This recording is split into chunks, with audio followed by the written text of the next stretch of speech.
All right, welcome back to part 3 of working on tone problems. This is actually going to be about working on reed problems that might affect our tone. And I'd like to show you a few things that I think are critical. First of all, I've taken a brand new reed out of the box. I've never played this reed before, never even soaked it up before. And I'm going to wet it and applying a good layer of saliva on the surface, what we call the vamp. And I'm going to blow through the back end of it.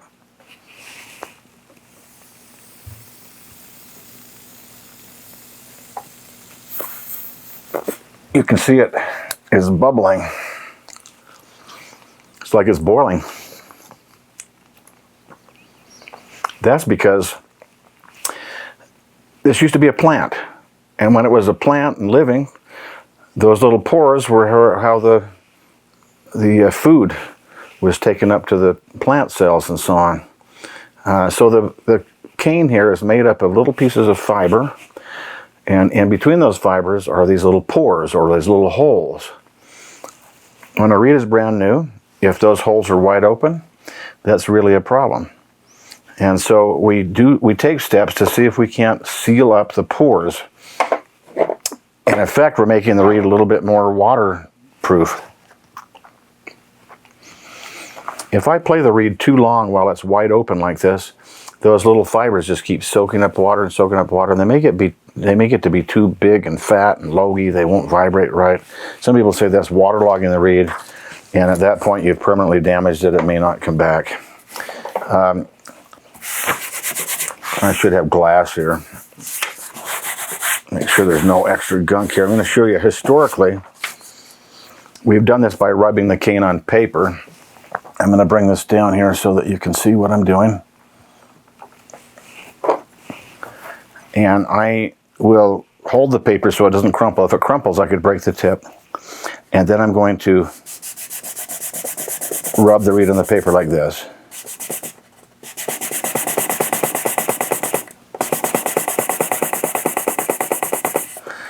I'll also rub the top of it. Now I could do this with my finger.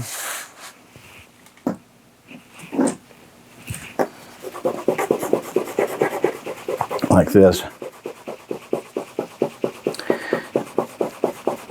And what we're doing is we're forcing little paper fibers and little skin cell fibers and so on to force into those holes and plug up those holes. If you're doing a lot of reeds, that could get pretty hard on your finger. We used to take a corner of the paper off and then fold the paper over and then do it like this. You don't want to go off the edge of the tip and then come back on it, or you might break the tip. But this is one of the ways that we used to seal the pores up. And we would seal them this way. It doesn't happen in one day. You actually have to do this like 6 or 7 days in a row at least to get those pores to seal up properly. A few years later, quite a few years ago now, I just had too many reeds that I was having to do that with. You know, I have soprano sax, classical and jazz reeds, alto sax, classical and jazz reeds, tenor sax, classical and jazz, baritone sax, classical and jazz, clarinet reeds, E-flat clarinet reeds, bass clarinet reeds, oboe reeds, English horn reeds, bassoon reeds. It was just too much. And so I looked for ways that I could maybe speed this process up. And I used to use paraffin wax, and paraffin wax is what they use for canning. You can still get it in the canning part of the store, but I would rub wax on it, and then I would take it and rub it on the wax and get wax on it, and be careful of the tip while you're doing this kind of stuff. And I would get the wax on it, and then I would take a paper towel, and I would rub the wax off, polish it off, and you know, that would seal up those pores a lot faster. And I would do it on the back too, but I would do it like this.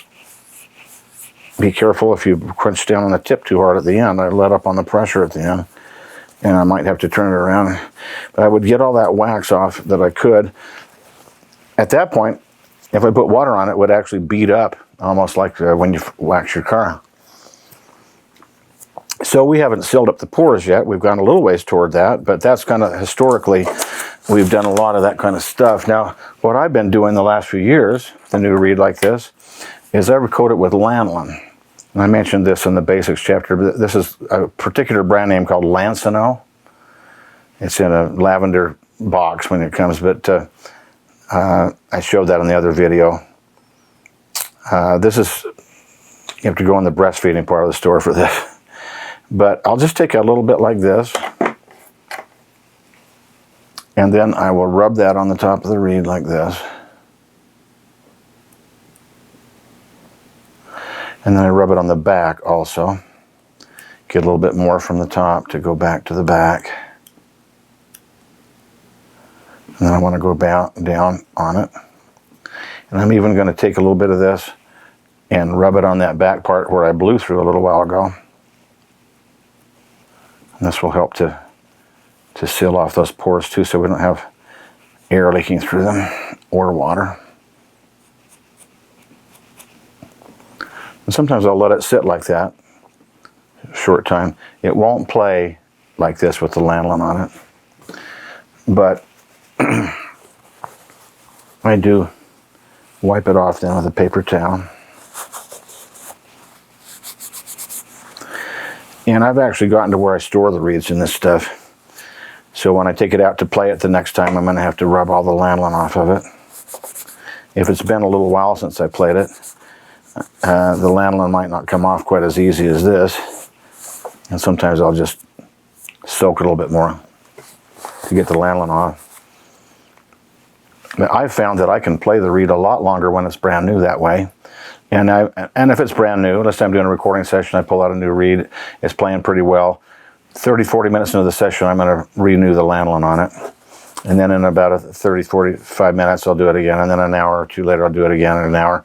I can make a brand new reed last all day at a session, 5-6 hour session, and I can reuse the reed all through that if I repeat the lanolin. After I've repeated it a few times in a day or so, and I'll do that again for another day or two, but really it will seal up the pores quite nicely and very quickly, and I don't have to spend a lot of time rubbing. It's important that you store your reeds well, and I'll store them in a case like this. This isn't one of the cases. I use this one for the synthetic reeds. I don't want to put anything with lanolin on it in this case because then I get lanolin in there. I don't want that on my synthetic reeds. But this is the Rico D'Addario case, and they come with these little humidifier packs. This is kind of toast, but this is 73 on it. That means it's going to maintain 73% humidity inside this box. And if it gets too humid, it'll suck it in, and if it's not humid enough, it'll put it out. That's really nice to keep it humidified. However, I can still suck air through the edge of it. So after I put the reeds away in it, I will put it in a plastic bag like that. Or I often use a Ziploc bag. Let's see, let me grab one of those, for example. Here's all my wood. These are the synthetic. Here's all the wood reeds in here, but these, not all of them, but I'll put them in this Ziploc bag, and it helps to keep things from drying out and warping on me too fast. Now I do that because I live in the West and it's dry out here. This is a desert. When I lived in Kentucky and Indiana, and so I didn't have to do all that. And in fact, you have to be careful that you don't get the reeds mildewing.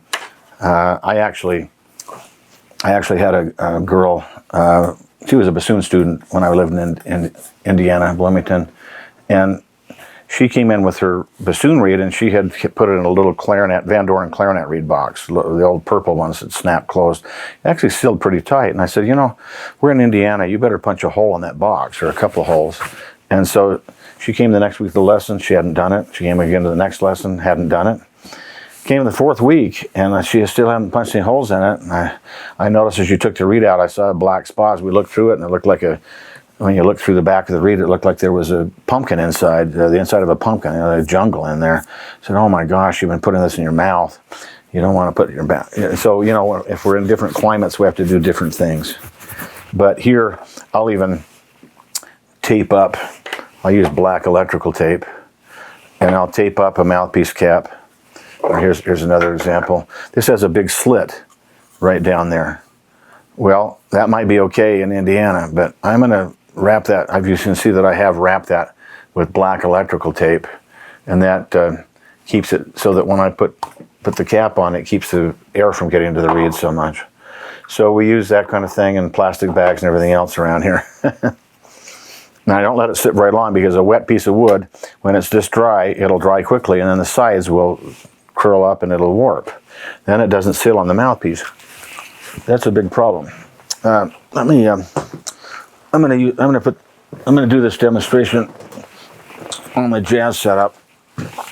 I'm going to work this reed on the jazz setup. So far we've soaked the reed and we've tried to seal the pores a little bit.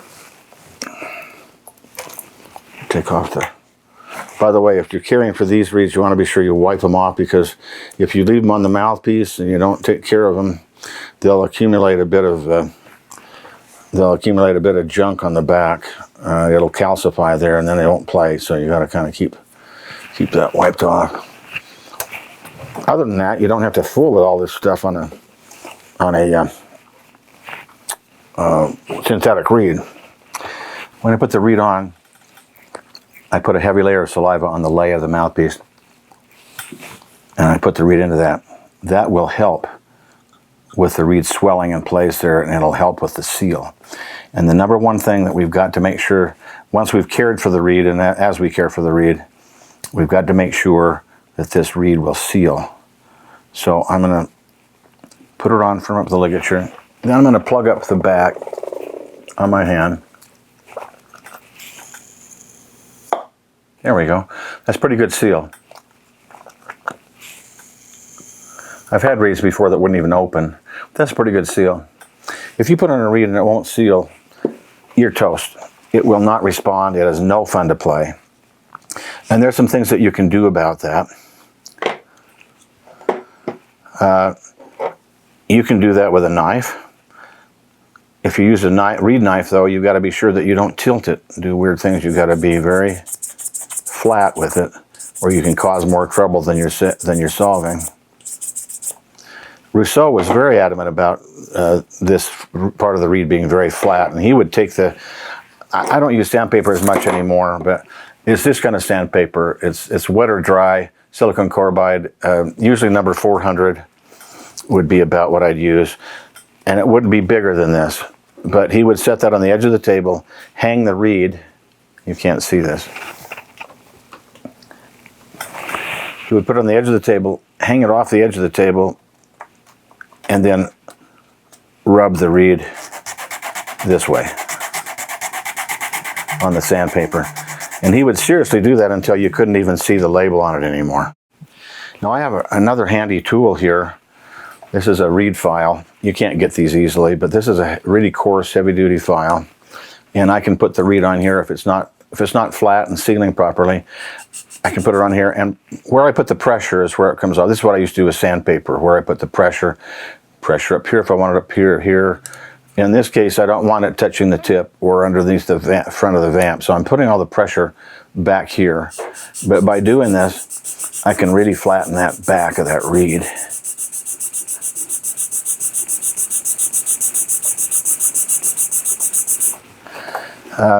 Another tool that works very nicely is the Reedgate. Perhaps you've seen this this tool, the Reedgate, before. It's got these corners that are fairly sharp, and you just turn it on the corner, and then you can stroke it this way. And you can go back the other way too. I wouldn't go too far up to the tip. I don't want to change the basic way the reed's playing. But these are all just ways of flattening the back so that we get the reed to lay flat on the mouthpiece and it really does seal. That is super important. Now the next thing that really matters is, and by the way, I quote this in the book, but my friend Morrow, who invented the Reedgate, Morrow DeJoya, great guy, very smart guy, and he compared that, if this isn't sealed tight on the mouthpiece, he compared that to having a leaky head gasket on your motor. If you've ever had that, you know that it's going to run bad. It might even die at a light, stuff like that. So now on the next image that Morrow gave me, which I really liked, I've always tried to balance the tip from one side to the other. The wings of the tip here need to be balanced with each other. And Morrow compared that to a bird flying. And if the flying wings were not in sync, that it wouldn't be a very good trip. And that's really true with the reed too. If it isn't balanced from one side to the other, it's bad. So I'll do this. I'll put it on the thumbnail and I'll see how does it break down across here. Does it feel like it breaks easier on one side or harder on one side? This reed actually feels like it's breaking pretty much the same on both sides. That's rare, actually. I've never played this reed yet. Maybe it's playing fine. But I'll confirm it by turning it over and checking it from the other side. And if I determine that one side is thicker and the other side is less thick, then I'm going to take it off the harder side so I can try to balance the lighter side, because I can't put anything back on. And that can be done on the Reedgate. There's a part of that's designed for that, where I could actually, let me see, I could actually bring down a little bit on whichever side I wanted to. I can also do that with the knife. I have knife chops because of oboe and bassoon. A lot of single reed players, saxophone players, don't have knife chops, but because there is a method for that. If you're going to use a knife, you have your thumb as a fulcrum, and then knife pivots very short radius from 90 degrees out each way. And if I want to work on the reed farther up, then I move my thumb farther up, and I'm still working that same way. I don't want to. I don't want to work so that my thumb is back here and the knife is like this against my thumb. You also don't ever work freehand. The control comes from having the knife pivot on your thumb, and then you can control exactly where you put it on by the angle this way and also the angle this way. So that if I want to take wood out right there, then I've just got to turn a little bit this way and tilt a little bit this way, and I can take wood right there. And there are ways to use the knife in a fairly precise way. I do that on oboe and bassoon. On the single reeds, I tend to use it for the back because it works faster when I need more wood out of the back. I can do the same thing, though, in the back. That's historically. More recently, I've used the Reedgate more, where I can take out of the back. I'm actually not trying to take a lot because I don't know how this reed plays yet, but I can take it out with a Reedgate on the sides just as easily. I can also work with rush. I don't know if you've seen rush before, but this is what we call reed rush. It grows as plants about 3, 4, 5 feet tall by streams. And it has little, you can almost see the color of the seam right on that one, but it has little joints. You know, there'll be a little brown joint, and then another little part, another little brown joint, another little part, another little brown joint. Some people call it snake grass. This makes great material for working with reeds, and you can go out and harvest quite a bit of that.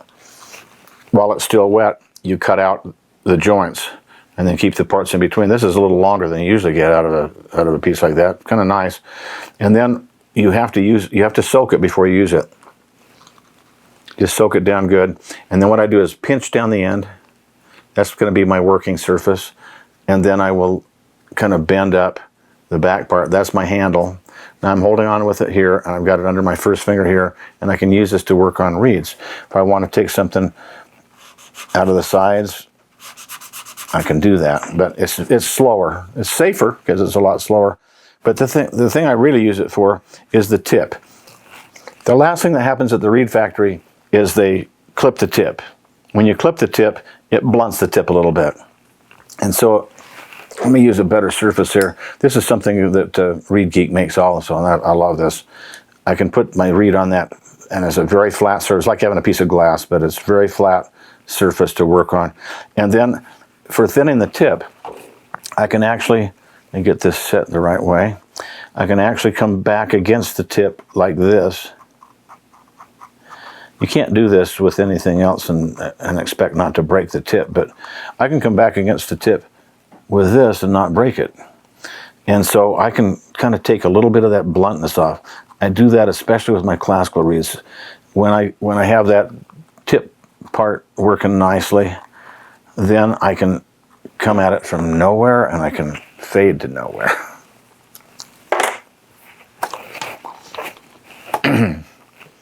Well, supposedly we've thinned the tip a little bit, and supposedly we have, I need to play it before I really do much, because I want to see what I really need to do to it. I've been really gentle with not doing much to it because I'm not sure if I want to.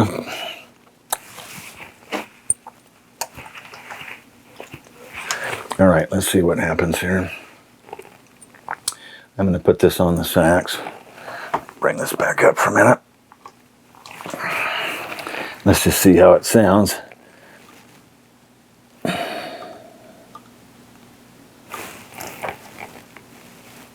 I'm very fastidious about how I put the reed on the mouthpiece. It has to be centered perfectly, has to be up and down perfectly. I firm up the ligature good so that I've got a good bond there. I don't want to have the ligature too light.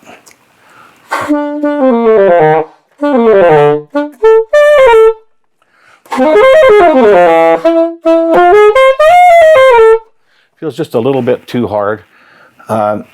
I don't know, maybe you want to take a lot out the first day, but I can take my thumb along the blade of the reed like this and then just kind of flex it a little bit when it's new. Don't get too carried away with that. It's already better. So this reed's a little bit stiff.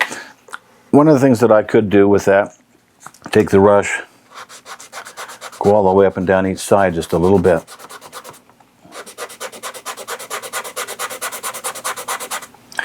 You could also do this with the Reedgate. I'm trying to get my chops together on that. I think it's a great tool. I don't feel quite as confident with it yet as far as controlling it. And I think I will try to thin that tip just a little bit better. It looks like I'm going up into the reed, but I'm really not. As soon as I feel the edge hit the rush, I just stop immediately. So that all I'm doing is just wearing off a little bit of the thickness of that tip. I'm not going up into the reed at all. By the way, I work with this light a lot. Let's see if I can show you this. And I'll put the reed in the light like this, where I can see through it and kind of have an idea of what I'm looking at. I haven't looked at it like that yet. It looks pretty good. It looks just slightly off balance so that it looks heavier on the right side than it does on the left side. So while I'm doing this, I'm just going to take a little bit on that right side. I'd rather do this on a good flat surface. This is great if you can do this stuff on glass or something like what you can get here from Morrow. Reedgate.com, I think it is. Just going to take a little bit right in there to balance it a little bit better because it looks a little bit heavier on that side. You can get some clues from what the light. I use the lower setting. I've had the light on the high setting, but for looking through it, I use the lower setting. Let's see if we've done anything to this.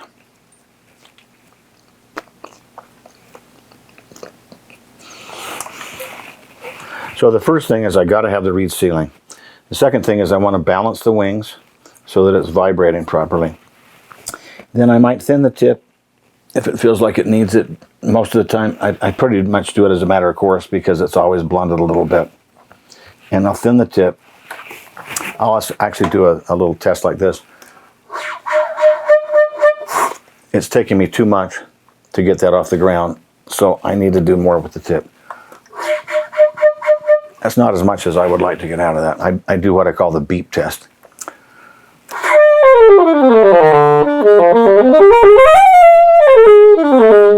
That's vibrating a lot better.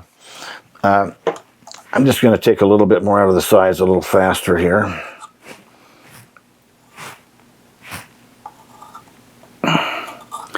It feels a little bright to me, and if I can make the middle thicker and the sides slope down, that will darken the reed a little bit. And I'm using the knife just because it's fast for me.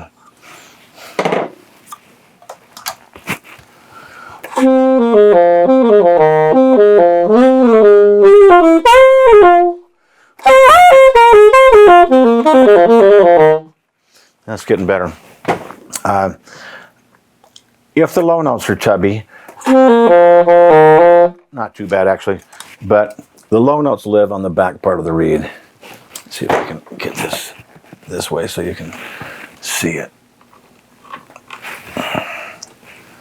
The low notes live in the back part of the reed here, so I don't want to take wood out of the middle. I'll just take a little bit out of the side and out of the other side, not in the middle, so that I can keep that effective rooftop slightly raised in the middle, sloping down to the sides. And I can take a little bit of wood right out of that back section, kind of in there. Sometimes when I've taken wood out of there and I didn't take it out of here, you'll get a little bit of a bump going this way.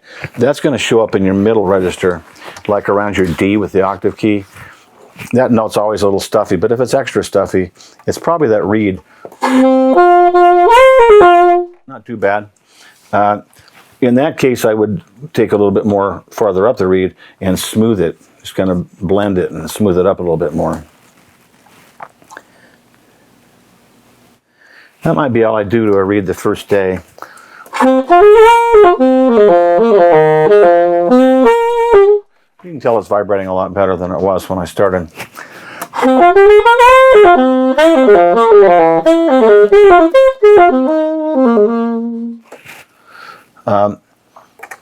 Another thing that can happen to a reed is it can chirp. You know, you've had one where you tongue it, and I can't just make it do that, but I'll tongue it and it'll chirp. The thing that causes that is the imbalance at the tip. So if the reed's soft on one side and harder on the other side, and the soft corner is going to try to vibrate first, and it might make a little high-pitched squeal before the rest of the reed kicks in. You can fix that by balancing the tip better, take down the heavier side so it matches the lighter side, and you can get rid of that chirp. Sometimes that's caused by a split in the tip, and there's not a lot you can do with it. I have actually performed really delicate surgery where I identified the split, marked it with a very fine flare pen, and then down on the right, I'll take a tiny V out of there so that those sides aren't rubbing together out of sync. And I've actually done that successfully a couple times when I had a pretty good reed, but then I had a little split that came. Mainly I've got to balance the tip. You can test that. Go really far sideways this way, and then the other way. And usually by doing that, you can find which side's the culprit. The side that's going to squeal on you is probably the thin side, so you might take a little bit out of the other side.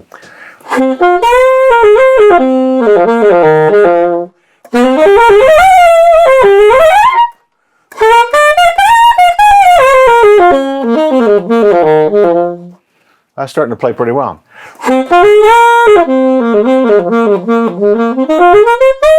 Didn't have nearly that much tone when we started. So you can see that just a few little things here can make a lot of difference. I do use reed clippers sometimes. There's a lot of phobia about these. You have to have one for that soprano. This is alto. This one's a different size for the tenor, and this is another size for the bari. If you clip the tip, the phobia about that is that maybe it won't play right again. Well, that's if you don't know what to do. If your tip is too thin, or if the tip has frayed, or if the tip is not, you can tell it's just way too soft. It's not just holding up. You might give reed a new life by clipping it slightly. Then you have to do that stuff on the tip to take the bluntness out of it. You might have to rework a little bit on the sides and the slope back. There's some drawings in the book on this and some other ideas, but it isn't a problem to use the clippers if you know what to do afterwards. Also, this is another Reedgate. This is called the double geek, but I have it on the handle. It's kind of nice to have it on a handle, and I use that quite a bit. I like that.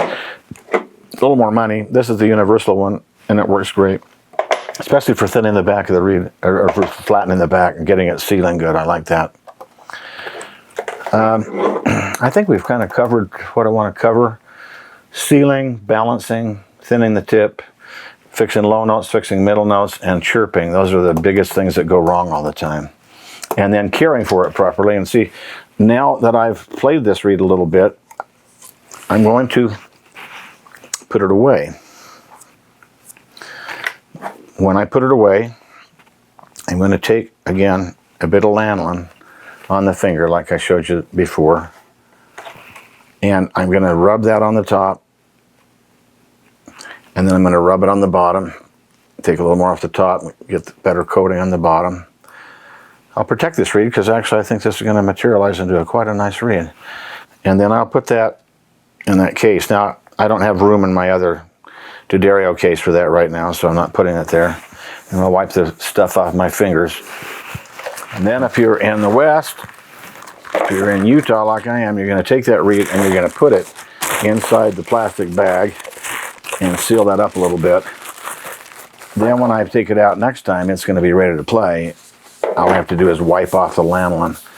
And so that's just a few thoughts for you on how I deal with things.